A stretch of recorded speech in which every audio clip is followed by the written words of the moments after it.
Oh, that was quick. All right, it is the Shake Up After Dark. I'm Alex the Grades. I'm Tiff Lanelle. Hello, Tiff. Hello, Alex the Great. You've had a full week pretty much to marinate on this. It'll be a week tomorrow on this 45 track album. Whew. Have you had sex to it yet? No, I told you I'm saved and sanctified. I don't do that. You know, Chris Brown has never really made music I could have sex to. Because, you know, like, what a way to start, right? Right, we were just supposed to talk about our weekends to start off. How did we end up here? Didn't have sex, I can tell you that. But Chris Brown's albums, like Chris Brown was making music, I was definitely having sex back, you know, when he was releasing these.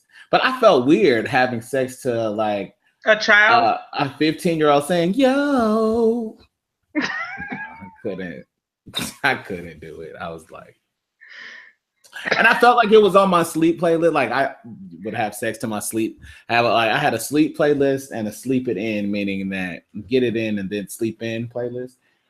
And Chris Brown, his music wasn't in that, but I would literally like can't do that because that will just ruin.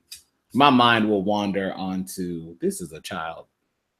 Yeah.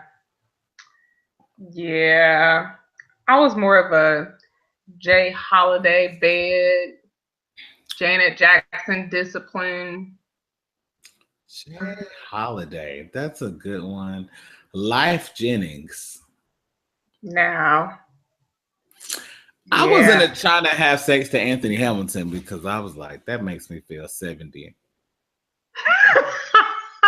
What Anthony Hamilton? One that comes to my mind is Charlene. Well, Charlene, first of all, I had this girl named Charlene. This girl that I know from college, and she used to get it in to Charlene. It would just to Charlene all the way. She was like, yes. She used to throw that fist up, and I just was like, I'm not gonna call her name because there's the chance that she would come against this. She might be watching. Charlene. Yeah, like how could you have sex, baby? I'll be sitting here waiting on you to come home. By your side, no. Promise I'll be here till the very no. But this one, people had sex at this one too, and I just. This sounds like a coming from where I'm. I hate you. That sound like y'all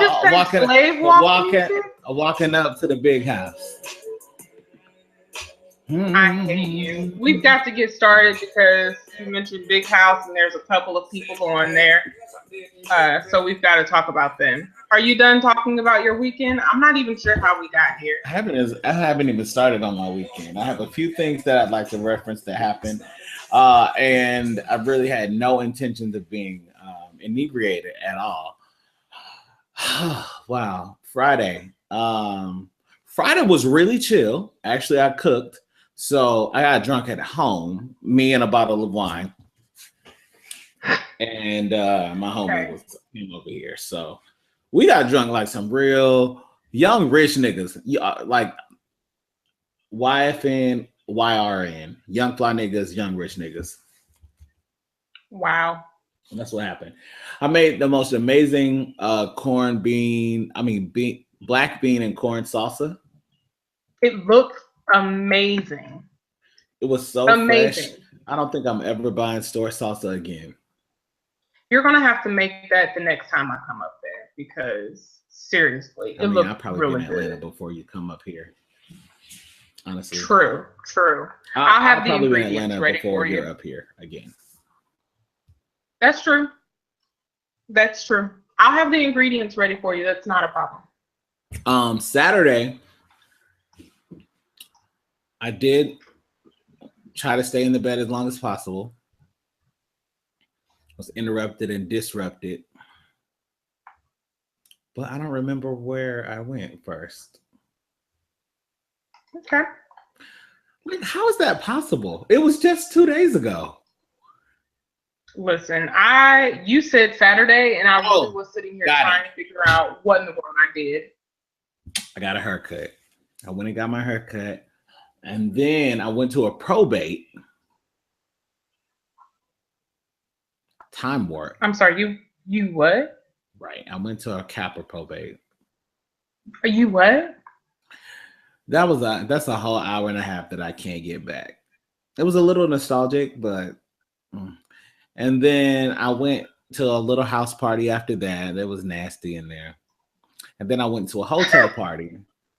No, the hotel party was kind of lit. It was an open bar.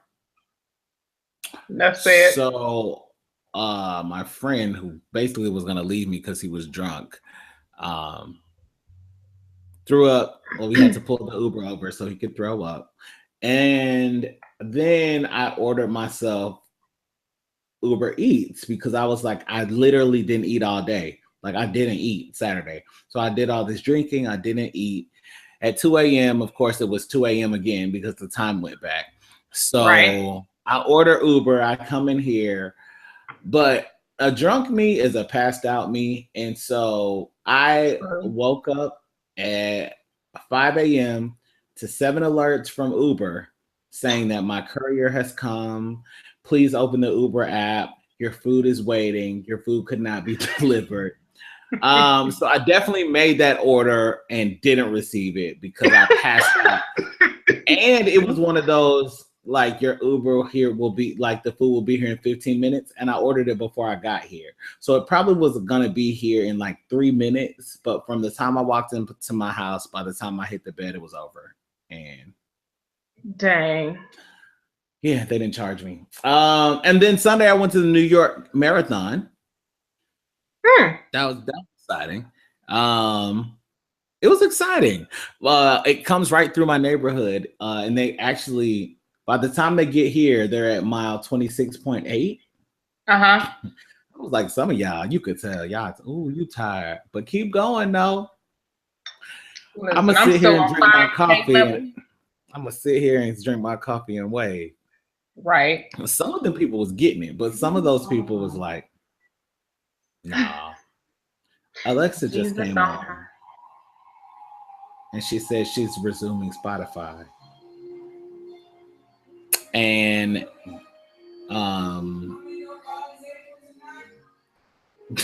can you hear it? Yeah, I can hear it. You know how, do y'all know that God is able? Because Prashia Hilliard just stepped in. Alexa, music off. I didn't even say her name, so I don't know how she came on. Like, that's why that's you can't be trusting this technology. Because when I heard her say resuming Spotify, why? I cannot.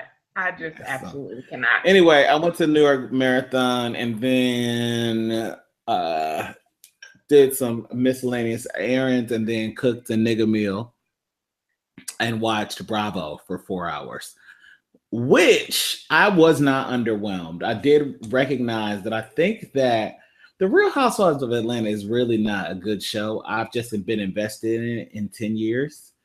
And I'm invested with the characters. So I watch it. But Married to Medicine really is a better show. They have a better cast. And people are like, oh, I don't want to see, elite black people. Oh, shut the fuck up. All of you people argue and have issues. And Married to Medicine is a good show because it follows their real life. Like, these people have real issues. It's not a whole bunch of made up drama and storylines. It's like, oh, damn, that's real. Right. And it's funny. So I was all the way into Married to Medicine. Escape premiered as well last night. I don't know if you heard about that, but I heard about it, didn't watch it. Candy, I'm shaking my head. And then, of course, Watch What Happens Live comes on after all of those reality shows, and Nene Leakes was on. So it was definitely entertaining, but my macaroni and cheese was much better. Dang. That was my night. What did I do Friday? So Friday I worked, then came home and took a nap. Saturday I worked. I did go to my workout class though, and then came home, worked, took a nap. Sunday, I went to an expo with my mom. Went to do a suicide prevention walk, and then went out to dinner, and then went to play laser tag. This is gonna sound like a question, but I really don't know the answer. So, suicide prevention walk, y'all are walking to like benefit research and help and assistance for people so they don't, because I just don't know that a walk could prevent somebody from ending it's more prevention in the sense of awareness that there are options out there to prevent you from committing suicide. Okay. So I mean, that was a real question. I'm sure a real nigga's at home like, how should I didn't take it any kind of way. It's more of it was called an out of the darkness walk or something like that. Okay. But it's more of an awareness thing. So I did that. It was a very short walk. We just walked one time around Piedmont Park. And then, like I said, a long walk. Well, normally I do 5Ks, so it was shorter than a 5K, so that it wasn't a long walk for me. Then went to play laser tag, and I do 5Ks every day, so true. Then went to play laser tag, then went to lunch, and then left the walk, went to lunch, went to play laser tag, and then played arcade games, and then went to dinner and got home at like 1 o'clock in the morning. So that was my weekend. It was pretty busy, but pretty good. Church. Didn't make it. I made it to like 3 by 4 services. You made it to what? Facebook Live. Mm-hmm. All right. I will be going this Sunday. Well, tell the great Pastor West I said hello. I shall. Okay. We have gotten way too far into this show tonight without. We started late, so I'll subtract. Let me finish 10 minutes. Let me finish my statement. You're such an asshole. We've got what I was saying before I was interrupted is we've gotten too far in the show without mentioning the victims of the shooting that just occurred. So thoughts, prayers, hearts, everything goes out to Sutherland Springs community as they deal with this horrible tragedy. I think the last count was 26 dead, 25 injured or somewhere in there. Yeah, about 52 people injured, 26 people dead, the youngest 18 months, the oldest 72 years old.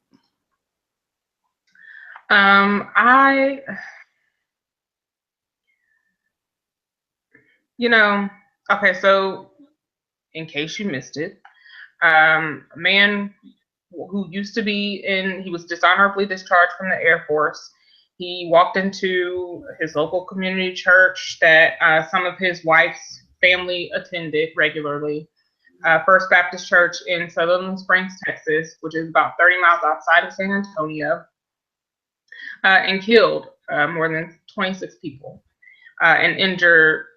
I think the total impacted count was like you said, like 52 or something like that. So he killed he killed more than 26 people and the rest were injured. This is the worst in Texas history and the 5th worst in modern American history. Killed about 4% of the town's population. It's a small town. I think their population is under 1,000. 710. Sheesh. Now, you and I were talking about this before the show. And let me just say, Air Force, I don't understand how, I don't know if some paperwork got slipped under the rug or slipped through the cracks or whatever happened. They're making but it something apparently, that's not. The two systems don't talk. So right. That's a problem.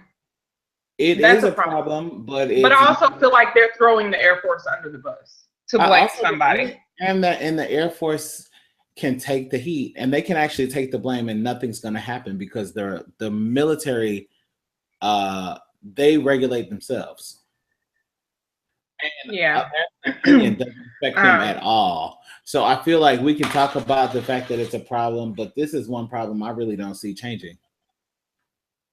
Yeah, so if you missed it, the Air Force, like I said, dishonorably discharged him for some domestic issues that he was having with putting his hands on his wife. Yeah, he was beating his wife, and he had another issue, but I don't recall what it was. But anyway, they dishonorably discharged him, and they were supposed to report to the FBI that he is not. He's supposed to be added to some list where he cannot have weapons because of these charges that were against him. How do we know that that's true? How do we know what's true? We know that people that are charged with a felony, these things have to in the United States government, it has to be reported. But it's all speculative that the military actually has to tell us. I mean, and I've seen reports saying that. I know. I've seen reports that say that, but I'm really on the fence about it because you haven't seen anything. You haven't seen any military PR. Of course, they have that. So, like, I feel like they're like, we can just stay quiet because y'all don't know what we're supposed to do, and we really don't. Like, if you notice, like a lot of times when the military, it's kind of like when the FBI or the CIA or the DEA comes and takes over, regular laws don't just apply anymore. They do their own thing, and that, I don't know, it's weird. But so it's easy to blame the Air Force though, because nobody can. Who gonna check them? The president? Yeah. Did I even finish my sentence? Yes. No, you didn't. But go ahead. The Air Force was supposed to report him to the FBI so that he could be added to a list to not be able to purchase a gun. So this may have been preventable, but the, I guess, debate, so to speak, on the table that I've seen a couple of articles is, should this be labeled as terrorism? The New York attack that just happened was very quickly labeled terrorism. And we talked about that, and I had some conversations this weekend with some other people. This conspiracy theory that man was used as a pawn by that ass clown of a president, I've had multiple conversations with multiple people. You're talking about New York. Yes, talking about New York. There's not one. I haven't met one person, and people don't always feel the same about stuff like that. But I have not talked to one person that believed that that's really what happened. Like what they told us. No, I have not talked to one person. Not one. Every person I've talked to was like, it's just too convenient. He happened to have a green card. Anyway, that was New York. And all the people that I talked to, only one of them was a 24 watcher. And he admitted that has a reason to do with it. But I'm like, you watch 24, but it's more than that. It's more than that. If you have common sense, what? No. So Texas this Texas shooting that just occurred has not been labeled an act of terrorism. And just because I'm a definitions person, terrorism is, one definition of it at least, is the use of intentionally indiscriminate violence as a means to create terror or fear to achieve a political, religious, or ideological aim. Was this Sutherland Springs shooting an act of domestic terrorism? Was it ideological? I don't think so. I don't know that we know his motive yet. At least I haven't read any articles that talk about his potential motive for doing this. But from what I have read, the details of who he shot and who he killed and where he did it and how he did it, it sounds like it was personal. He had a grudge against his wife's family. His wife's family went to that church. And so he went in there and shot the place up. So here's the thing. The New York attack was labeled terrorism. Allah, the man yelled Allah Akbar, which they're really trying to come for these Muslims. But it's interesting really because the Las Vegas incident was not labeled terrorism by anybody but Black people.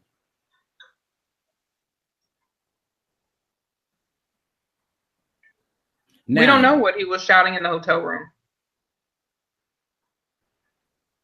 And I'm not saying that doesn't mean it wasn't an act of domestic terrorism. I think for me, and one of the articles I read that was having this debate said, there are certain legal ramifications that come with you saying this was domestic terrorism that don't come with this just being a crime. Like what? Or, well, hell, I don't know. I didn't read all of that. And that's the thing, though. I really feel like this is white propaganda. Because first there's no response when we're like, okay, so this is terrorism, this is terrorism, this is terrorism. But then when y'all do it, it's not. And this is why. No, that's not how this works.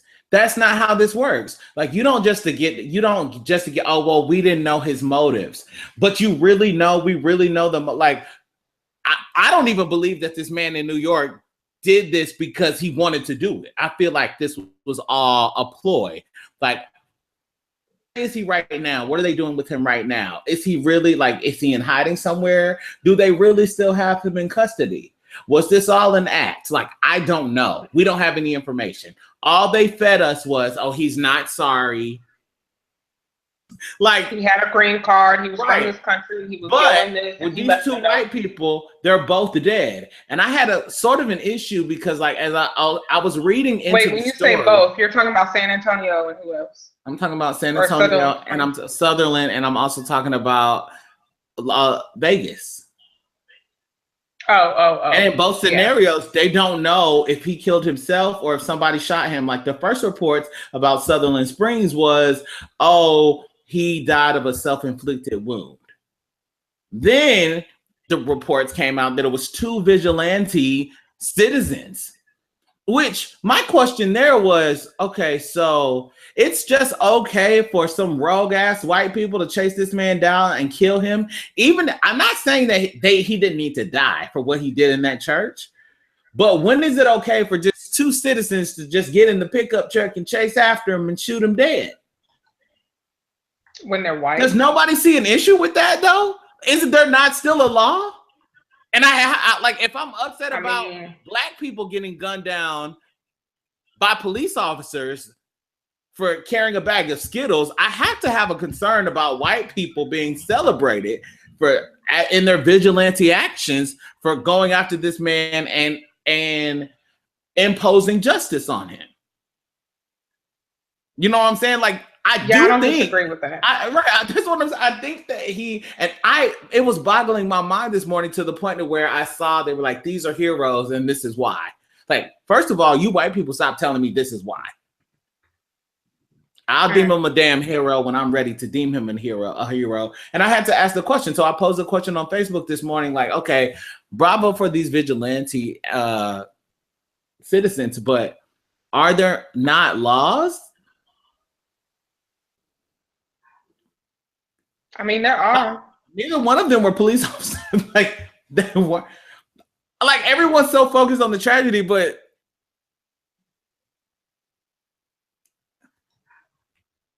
so I gotta find the post because someone responded to me and kind of gave me some clarity. And he didn't know the specific law. And I was like, what you're saying kind of makes sense. So I'm not going to pursue it. But I did have to voice it because it kind of concerned me because I don't understand. These vigilantes just went after it. And I said, quick question. What law allows civilians to pursue and kill? I applaud their actions, but is this killing covered under self-defense? Or stand your ground law? You know, what is it, 6, 7? I don't remember how many states. But they were chasing him. He didn't attack them. These two people that killed him, one of them was standing outside of the church. And then he ran up on the other guy with the pickup truck and he said, hey, this man just killed all the people in the Baptist church. I saw him on the news today. And this is literally what he said. And so we got to beat the law and we got to go get him. I mean, Trayvon Martin wasn't pursuing that asshole either. That's my thing. And the ground law still got him off. I can't decide to just be the law. I don't disagree. That's why I'm having a disconnect. So someone responded and said, there's some type of fleeing felon law. Google that for me. He said, I forgot the name of the law, but if you witness someone commit a violent felony and you have reason to believe someone else is in danger, then you can take them out. For example, if someone robs a gas station, then runs outside to carjack someone to get away, you could shoot them as they're going for the car. You can shoot them what? I'm doing a lot and my computer keeps racing. You can do what now? You can shoot them as they're headed to carjack the car after they rob the gas station. What is this called again? The fleeing felon? Felon law. This West Bumble. So another comment was just like, it was just another day in Texas. That really is what the press conference looked like. At common law, the fleeing felon rule permits the use of force, including deadly force, against an individual who is suspected of a felony and is in clear flight. That force may be used by the victim. Force may be used by the victim, bystanders, or police officers. So you're telling me that if I am suspected of doing anything, and I happen to be running because a pit bull is chasing me or something, you can just kill my ass? Kill you dead. Ooh. Now you said this is like you could. I don't know if I said it on air or not. It was under the U.S. law was limited in 1985 to non-lethal force in most cases. I've said, I don't know if I've said this on air or not, but we've got to stop governing and running this country based off of laws that have been around since Jesus was hung on the cross. Well, okay? I don't believe this law has been around that long. I believe this law was put in place to put people like me in check. I agree with that. And also it says to it was put in place in 1984. People like me. So that's not an old law, Tiff. That law is 3 years older than us. Saying there are other laws that have been around since that stupid ass law about you can't carry ice cream cone in your back pocket on a Sunday or whatever.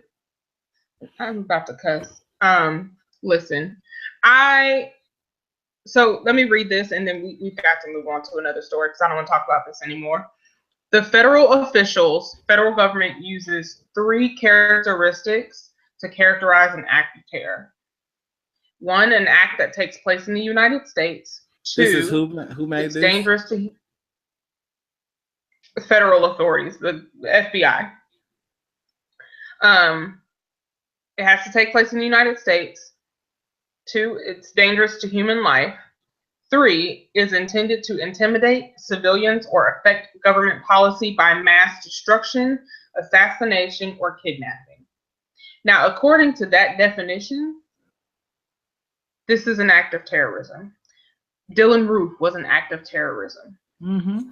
The Vegas shooting was an act of terrorism. Because no, they may not have wanted to affect government policy. Maybe some of them did, But their intention was to intimidate civilians. Intimidate. That's right. And terror specifically and be a danger to human life. Right. So, and it specifically is a person or thing that causes extreme fear. So there was an article that came out this week in the Huffington Post that I didn't repost because sometimes I just don't feel like doing that with people. And you can understand. As soon as I post something, everybody has an opinion, and sometimes I just be like, "Bitch, get off my page." Right. I posted it so I could come back and read it. That wasn't for you. But the Huffington Post had an article published this week. Most of America's terrorists are white, not Muslim. Okay. Was this Huffington Post Black Voices or no? It was just the regular Huffington Post. Wow. Imagine that. And it starts out with the words right-wing terror is real and it's a problem. It is real and it is a problem. When it comes to right-wing extremism, attackers are also mostly men and almost purely white. Because we don't do this shit. I'm sorry. Listen, the reality is the most significant domestic terror threat we have is right-wing extremism. I'm sorry. We don't go around just shooting any mass crowds of people. We don't claim the DC sniper, but that was the only one that, first of all, every Black person was sitting in their living room just knowing that this man was white. We just all knew that he had to be white because we just don't. We don't do that. That he was. Well, that's a whole other story. But it is a whole nother story. But like when you think about the white man that shot up the movie theater. I mean, for me, white people terrorism started with Columbine. In my world, in my viewpoint.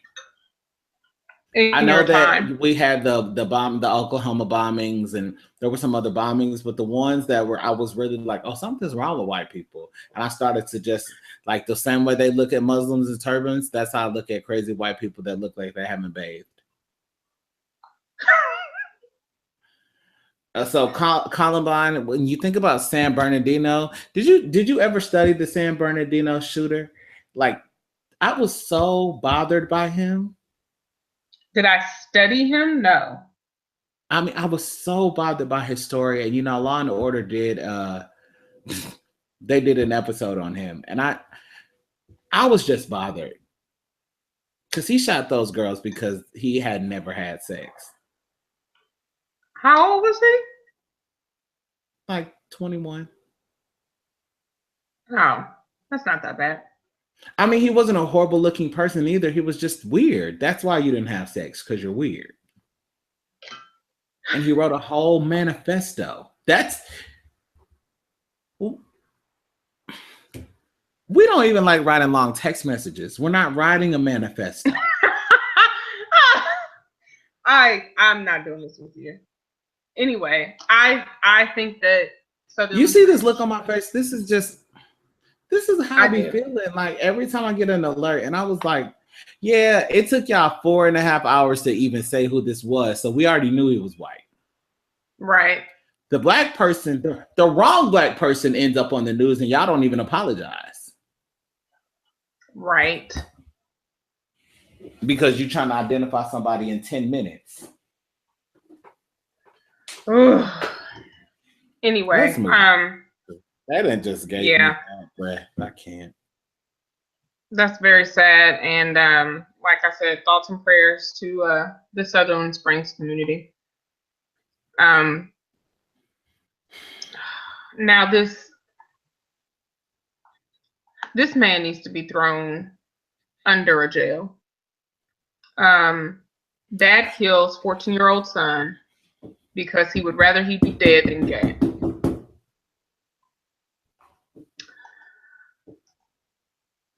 What in the whole hell? Wrong cousin. Like what?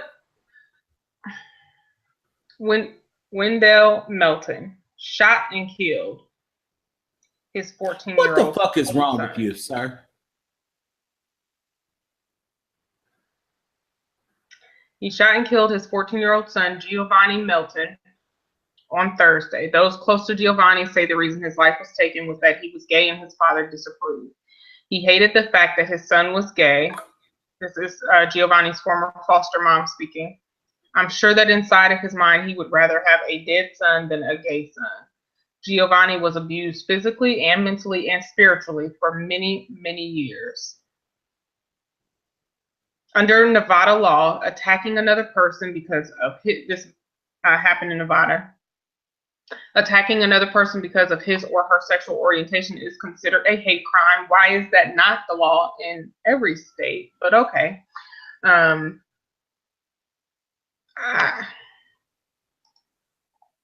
The end of the article said something about, I hope, she said, forget thoughts and prayers.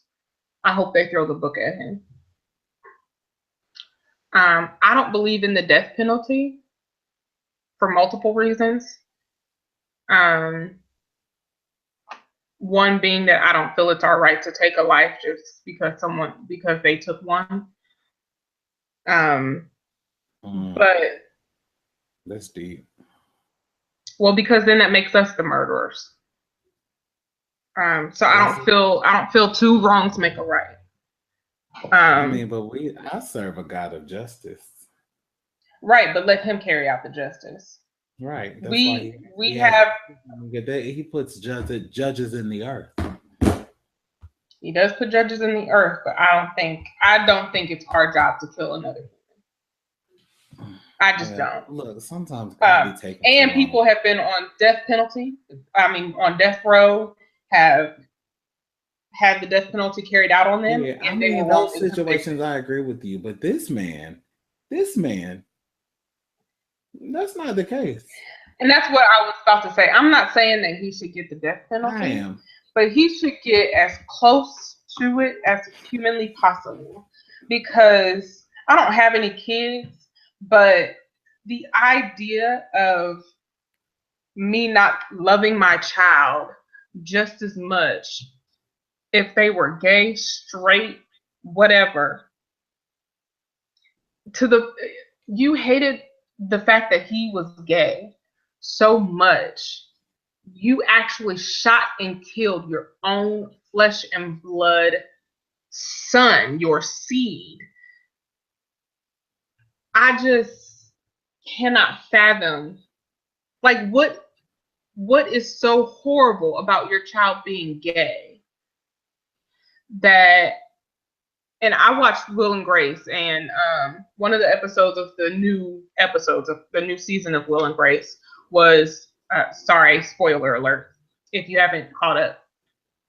Jack had a son in the older seasons, and that son now has a son, and that son is apparently gay, and they were taking him to straighten him out type of camp.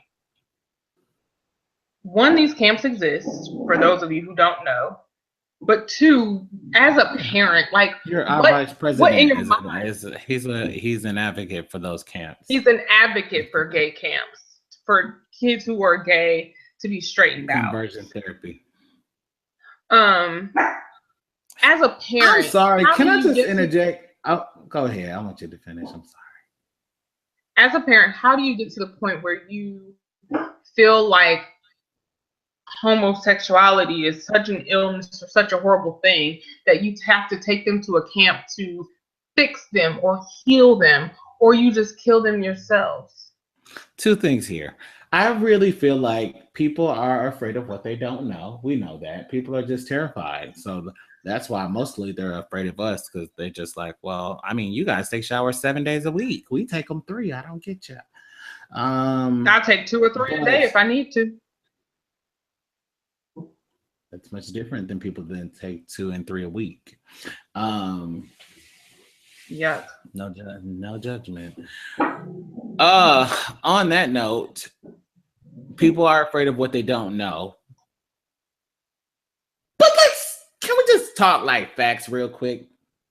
Like, okay, so you're afraid of what you don't know, and you also think that what you know is right.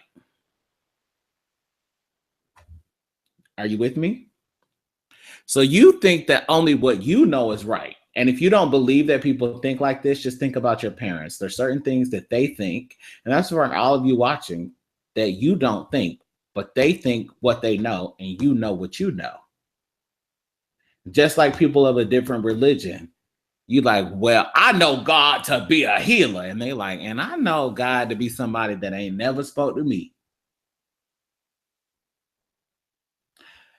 On that same note, unless you're some type of person, like whether you've had sex or not, you get aroused, okay? Everybody gets aroused. Females get aroused, males get aroused. People get aroused in certain ways. I'm a man. I'm a whole man. I don't know how a female gets aroused. Like I know I have this thing that fills with blood and then is extremely embarrassing, especially when you're a young child and it happens in uncontrollable times. Like when you want to give a presentation and you're like, I can't go right now. Well, you need to go. But I can't. Well, you need to go. Did you not do it? Girl, it doesn't matter if I did it or not. What I'm not doing is standing up. That's what I'm not doing. Because I can't. On that note, the only time I know that a man can make his dick get hard is when he's trying to please himself. But in addition to that, it gets hard for what it likes. It has a mind of its own. That's not something that you make up. So if the man's out here getting hard, it can get hard for stuff you don't like too. And I'm saying that for like men or women who have been sexually molested or assaulted or anything like that. I'm not talking about that. I'm talking about. I know, but I'm putting that disclaimer out there too. I'm just saying. No, but that's if you're being touched inappropriately, and that doesn't mean that you liked it. But what I'm saying is, it does get hard when it sees what it likes, and it has nothing to do with this brain. I'm a man and I know how this works. I don't know that you guys have anything that just rises on sight. And it's like, I wasn't even looking at that. What the fuck are you doing? Why are you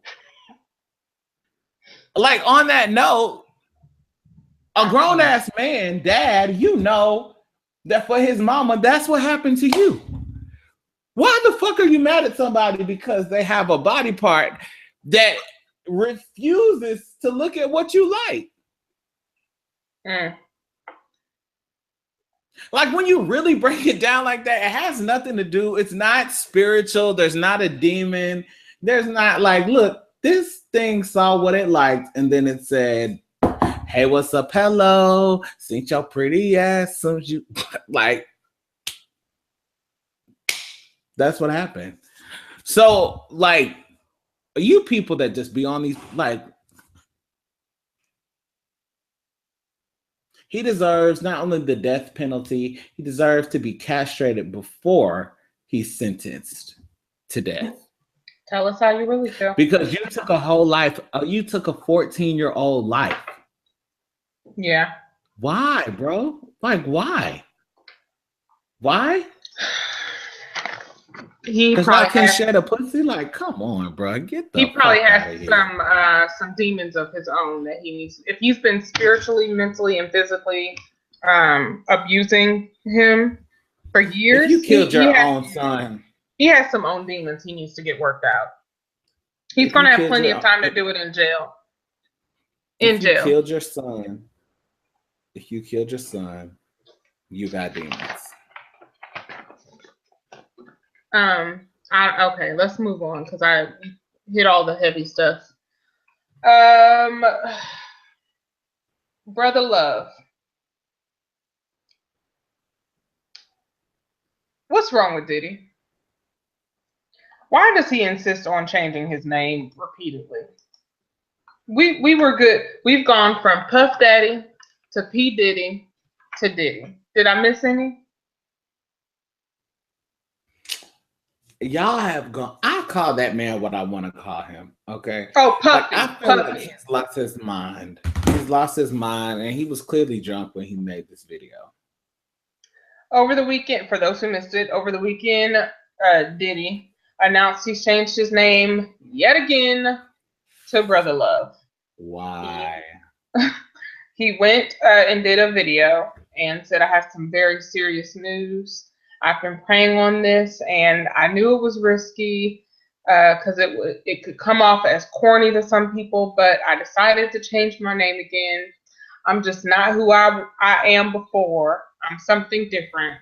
So my new name is Love, aka Brother Love. I will not be answering to Puffy, Diddy, Puff Daddy, or any other monikers, but Love or Brother Love. It'll be real when you change your screen name, bro. Listen, he will still be Diddy to me because I'm not.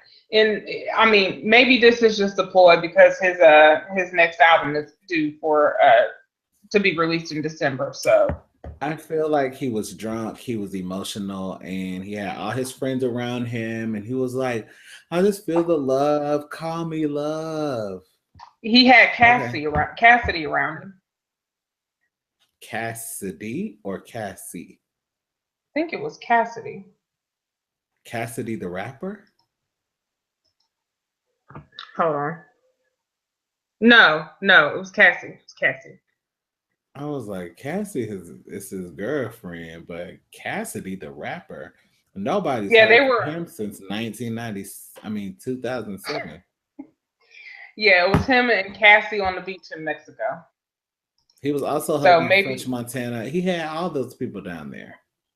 Yeah, I'm sure he was just feeling some type of way. I don't know. I'm not calling that man no other new names.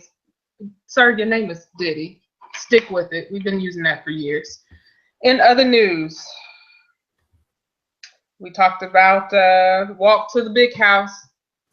Meek Mill and Fetty Wap will be singing that Anthony Hamilton song, Coming From Where I'm From. I don't know how long Fetty Wap's gonna be in jail, but Meek is 2 to 4 years, bro.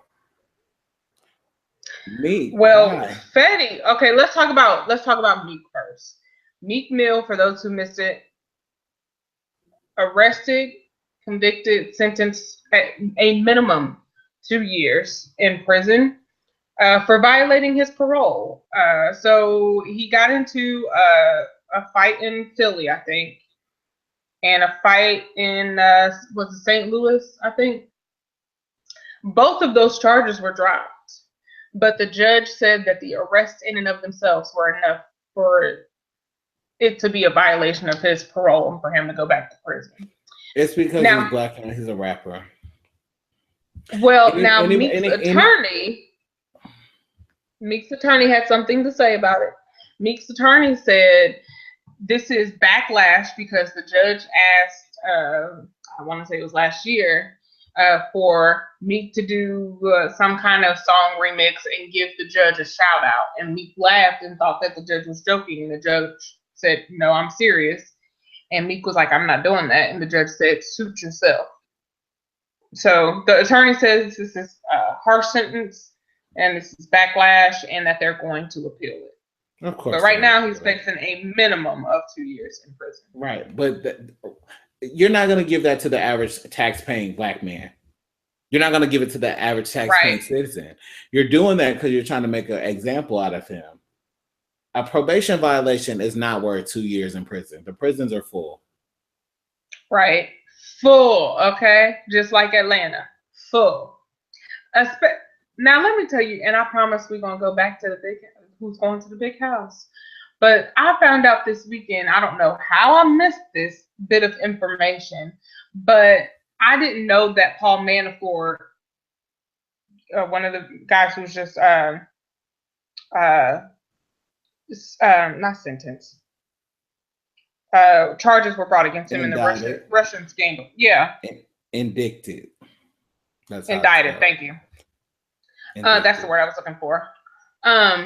He had a $5 million bond that he did not have to pay to not have to go to prison, not have to go to jail. But you got people sitting in jail over stupid shit because they can't pay a $200 bond or whatever. Well, Anyway. You looking mighty black over there, sister. It really unnerves me. Like, I don't even understand why you're on that for the second. Like, can I just say, like, all of this, we're talking about Hillary and these emails, and I read them damn emails. I used to read them on air every day. We sat there and we would read WikiLeaks. And I'd be like, really? And the emails, it was I told you about these emails. Like, it was stupid stuff. Hey, Hill, I'm going to teach you how to work your H-pad. That's the grandma code word for iPad. Like, come on, bro. I can't. But Paul Manafort, you had 3 passports. How do you, like, I know, like, people had little fake IDs that don't even look real. 3 whole passports? And I'm going to tell you, I'm black and I know plenty of trap niggas. And I know what you do when you have a phone that's not in your name or you got a trap phone or a track phone. Code word for trap phone. Not a track phone, though. That's what Paul Manafort had. A cell phone in somebody else's name and 3 passports. What do you think he was doing? Out there somewhere fucking with Beirut's mother and father. Okay? Paul. I cannot. Bro. It's astonishing. It's annoying. It's disturbing. It's frustrating. It's America. It's all those things. So Fetty was arrested for drag racing. He was racing another drive. Sir, you have one eye. He was driving on a highway and no one's like, I'm not even judging the fact that you have one eye and you lost it from glaucoma when you were like 5. Like, but you. No, I am judging you that you should not be drag racing in New York City after 1 a.m. drunk with one. You shouldn't be doing that if you had 2 eyes. But you could damn sure shouldn't be doing it. The highways in New York are 2 lanes. Fetty, the highways in New York are 2 lanes. Right. Why are you doing this? Why? How? He was driving a 2015 Mercedes, was pulled over and handed the officer an expired New Jersey driver's license. The cop almost immediately noticed signs of intoxication. Fetty was given a field sobriety test, which he failed. He blew a .09, which is just above the legal limit. He was arrested for 15 charges, including reckless endangerment, drag racing, DUI, driving without a valid license, unsafe lane changing, aggravated unlicensed operation of a motor vehicle, following too close, and speeding. Those are just some of them. They're going to get you on at least 7 of the 15. At least, bruh. Your ass going to jail. Hey, what's up? Goodbye. Bye. I cannot. Yeah, man, that's just dumb. That's just dumb. I mean, come on, my people. First of all, your judgment is bad because you want to race. You want to drive yourself. That's the first concern. The second concern is you're driving around with one eye and you want to race. The person that wanted to race you, they must have had a death wish. Right. Now I have a real serious question. And I really want to know what happened. Was it like whoop whoop? And he was like, "Yeah, babe." The fuck? No, I'm over it. Since it's his right eye that's missing, right? Or is it the left? I've never really been a fan of Fetty, so okay, it's the left. So like, how did he see out his peripheral to be able, like? He can't see. How does that work? Peripheral. He doesn't have a peripheral. The eye doesn't work. There's no eye. There's not a glass eye. And there's a patch. If sometimes there's not even a patch. On his album cover, it was just a red. I can't. Do you have a lot of windows open on your computer? I'm sorry. I had made it big.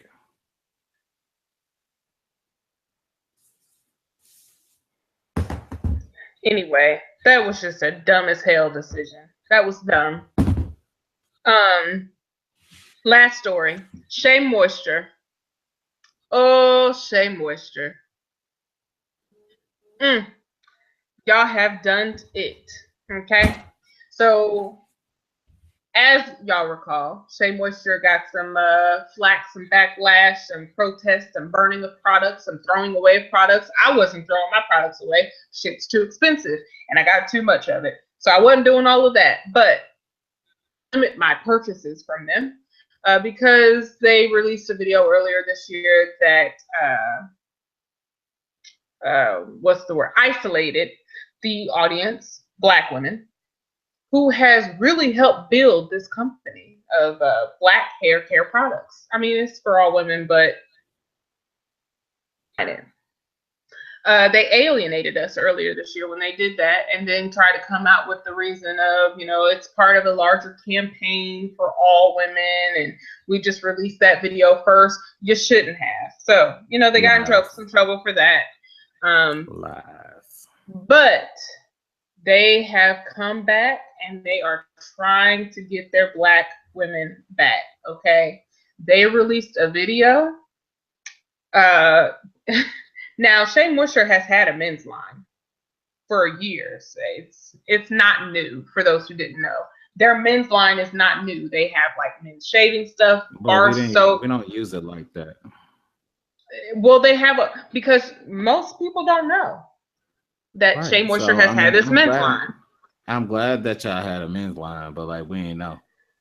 Yeah. So the purpose of this video is to bring awareness to their men's line.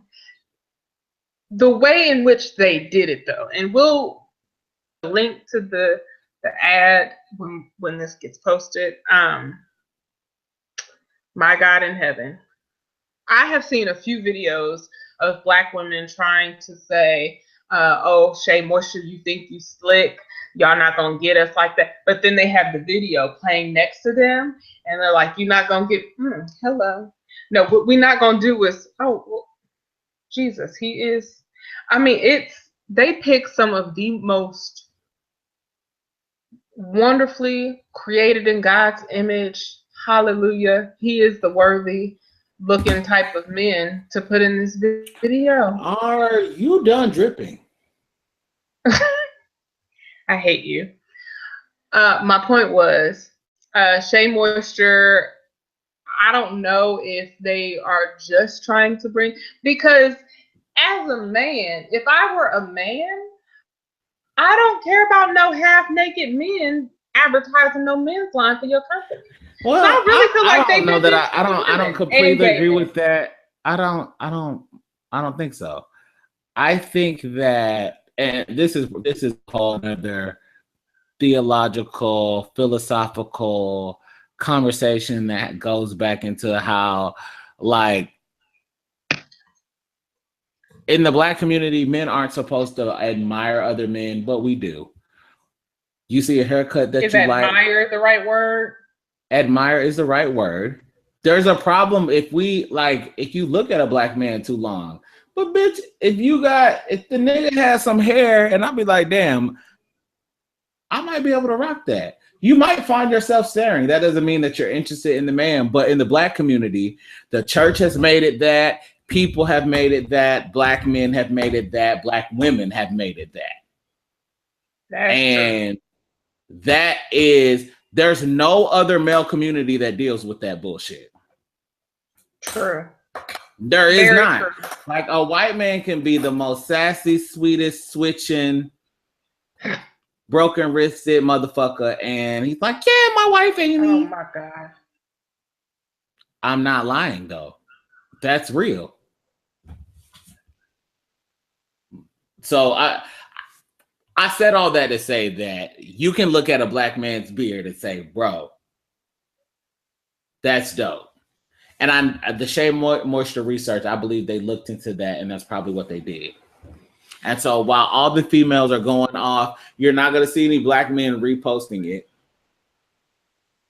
But a lot of them probably did the little, what's the thing called on Instagram? I've never used it. The save thing. The bookmark. Yeah. Because what do you think? Like, how do you think black men get haircuts? Those little posters in the barbershop, no man is looking at that. Like, bruh, I seen my nigga's picture on Instagram, bruh. Hook me up. That's literally how it works. Shape this beard up like that. Like, that's literally this, do this. So that's why I disagree. I don't know how. I've been in a barbershop maybe twice in my life, so I don't know how that works. I mean, a lot of us go to, well, especially in metropolitan cities, a lot of us have like private, and that's what I'm saying. We're vain. We're more vain than we let on to be. Especially, like, I mean, I've been going to, well, I don't go to a private barber anymore, but when I was in Atlanta, my barber had his own little, like, I don't have to deal with all of that. But I think the black barbershop experience is crucial for the black man, crucial for the black child. Like, there's all these think pieces about how it perpetuates these black masculinity stereotypes. But the black barbershop for the black man literally is where you go for counseling and healing and church and encouragement and prayer and guidance and psychology. I mean, I definitely expect my husband to take our son to the black barbershop. I mean, at least till he's like fully 12, 14. Yeah, I fully expect that. 14. Because your husband really has to tell the barber how to cut the boy's hair. Right. And don't bring my child home with no messed up haircut either. So this better be a barber you've been going to.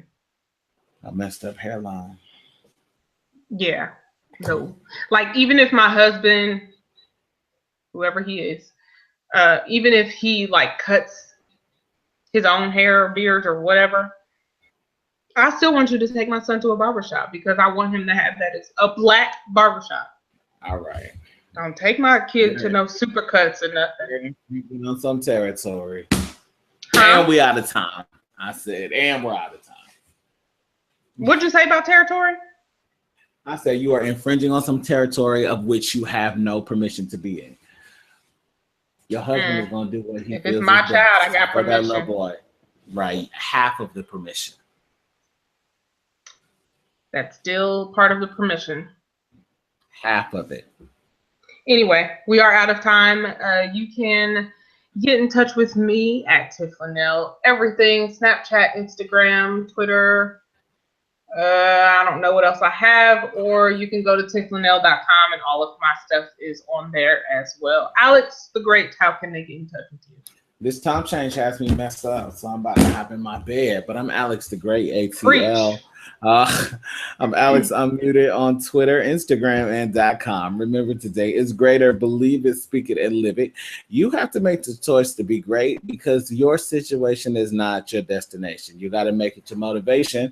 We're back here on a Wednesday, and tell somebody. Make sure they come and join us, all right? Make sure you go to the ShakeUpShow.com. Follow us on Twitter and Instagram, like we said, the ShakeUp Show. And we out.